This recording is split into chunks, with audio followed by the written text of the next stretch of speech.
Hello guys! So try natin sagutan itong ating CSE review for today. What is the perimeter of the circle with a radius of 5 cm? So our review for today is all about finding the perimeter of a circle given its radius. So paano ba natin hinahanap yon? So just like sa area ng ating mga shapes or like for example, a rectangle, square, or even circle, no? Meron lang din tayong formulang sinusunod in finding the perimeter of a circle.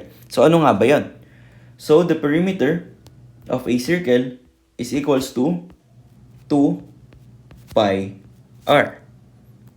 So ngayon, what is pi? So paalala ko lang uli, pi is a constant which is approximately 3.14. Okay? And then r, which is binanggit naman sa ating problem, ito ay radius na 5 cm. Okay? So, since kompleto naman na yung ating mga kakailanganin sa ating formula, we need to plug in these values lang, no? Para mahanap natin yung perimeter. So, copy natin yung 2. And then yung pi is 3.14. And then our radius is 5 centimeter. Ayan. So, m das tayo. Unahin natin tong 2 multiply by 3.14. Kasi siya yung nauna eh. Though puro siya multiplication, nauna yung ating 3.14 times 2. Siya na yung unahin natin. So, that is 6.28.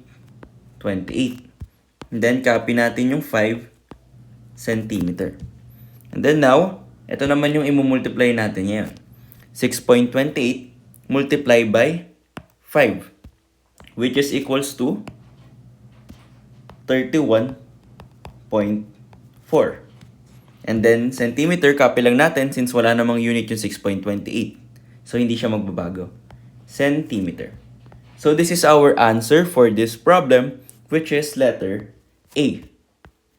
Ayan. So, for our next question, kindly comment down your answer sa ating chat box and let's see if naintindihan nyo yung ating review for today. And that's it for our review for today. I hope may natutunan kayo and maraming salamat sa panonood.